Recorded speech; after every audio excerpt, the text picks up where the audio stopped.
हमारे श्री मंगल सेन जी को भी, श्री राजकुमार जी को भी, श्री महेंद्र को भी, श्री जयपाल जी को भी, श्री लक्ष्मण जी को भी, श्री मोतीलाल जी, श्री राजा राम जी, श्री खेमचंद जी को भी, श्री हनुमत प्रसाद जी, श्री मोहन जी को भी, डॉक्टर रविंद्र जी कोरी, डॉक्टर सरोजिनी अग्रवाल,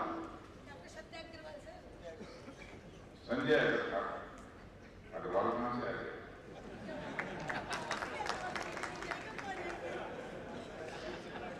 अच्छा अच्छा, श्रीमती मोहिनी शाह,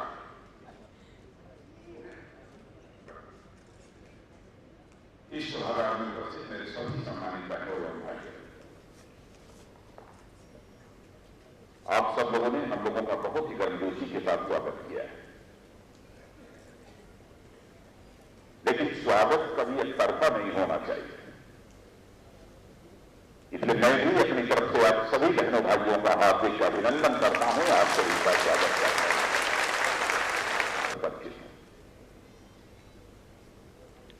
वैसे उत्तर प्रदेश का मुख्यमंत्री रहते हुए मैंने इस समस्या का समाधान निकाल दिया, लेकिन हमारे उत्तर प्रदेश से हटते बहुजन समाज पार्टी की सरकार आने के बाद जो भी हमारा आदेश था उसे बसपा की सरकार ने रद्द कर दिया। मैं समझ रखता हूं कि जिस समस्या की आज आप चर्चा कर रहे हैं उसकी चर्चा करने की कोई आवश्यकता न होगी, लेकिन मैं जानता हूं कि आप बुनकर पेशे से जुड़े हुए लोग हैं और मैं आप सबसे यही कहना चाहता हूं, बुनकर पेशा में लगे होने के कारण आप सबको गौरव की अनुभूति होनी चाहिए, अपने अंदर कभी हीन भावना नहीं आने देनी चाहिए, क्योंकि बुनकर समाज का बहुत ही गौरवशाली इतिहास है। पढ़ा होगा उन्हीं को जानकारी होगी कि वास्तव में बुनकर समाज का इतना गौरवशाली इतिहास क्यों है। कौन नहीं जानता कबीरदास जी? कबीरदास जी भी जुलाहे थे, बुनकर थे, और उस कबीरदास जी ने जो कुछ भी अपने अनुभव के आधार पर और मन से निकले हुए भावों को जो कागज के पन्ने पर उतार दिया, आज भारत ही नहीं बल्कि दुनिया के कई देशों में रहने वाले लोग उसका अनुसरण कर रहे हैं। महात्मा गांधी ने उन्हें भी यह महसूस हुआ था कि सबसे पहले हम भारत को आजाद कराना चाहते हैं तो भारत की जनता के अंदर स्वदेशी के प्रति यह आकर्षण पैदा करना चाहिए।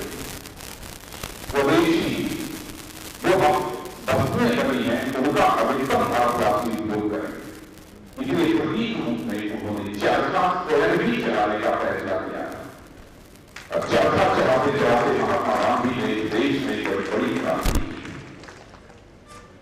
और बुनकर समाज हमारे देश का एक समय था कि आपके हाथों का बना हुआ मलमल, इसकी शोहरत केवल भारत की सीमाओं तक सीमित नहीं थी बल्कि दुनिया के दूसरे देशों में हमारे हिंदुस्तान के बुनकर समाज के हाथों का बनाया हुआ मलमल तो कितनी शोहरत का था।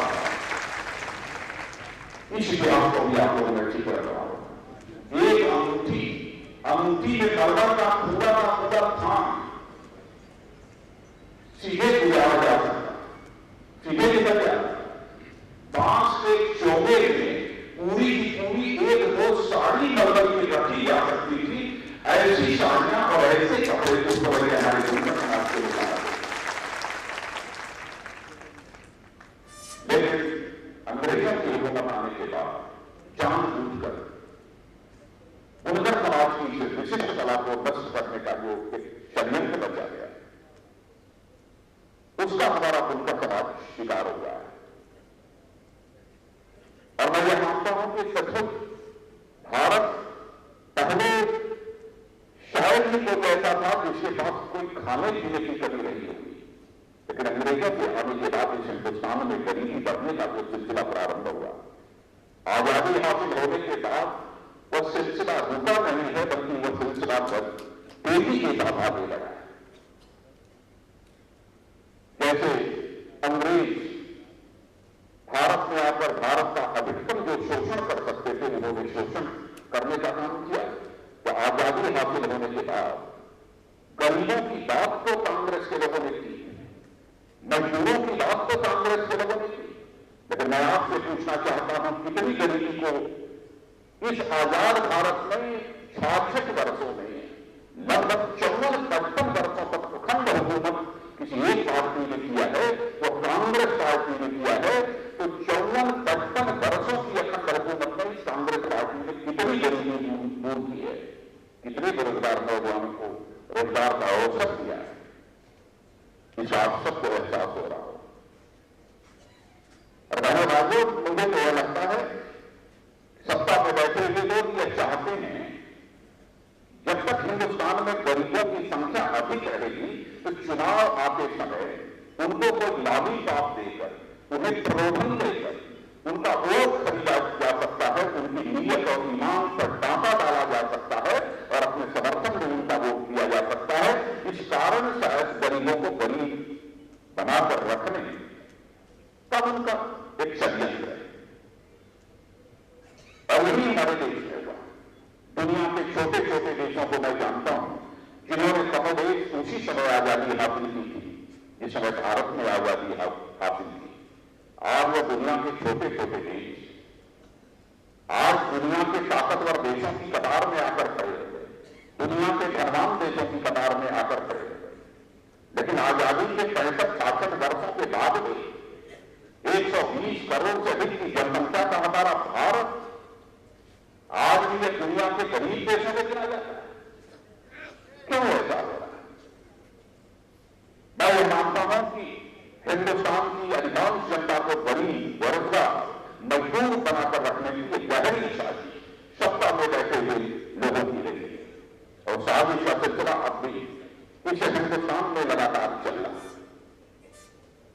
और यदि गरीब है इस हिंदुस्तान में तो अपनी बदकिस्मती के कारण गरीब नहीं है। यदि हिंदुस्तान में रहने वाले लोग गरीब हैं तो सरकार की बदनीयती के कारण गरीब है, अपनी बदकिस्मती के कारण वो गरीब नहीं है।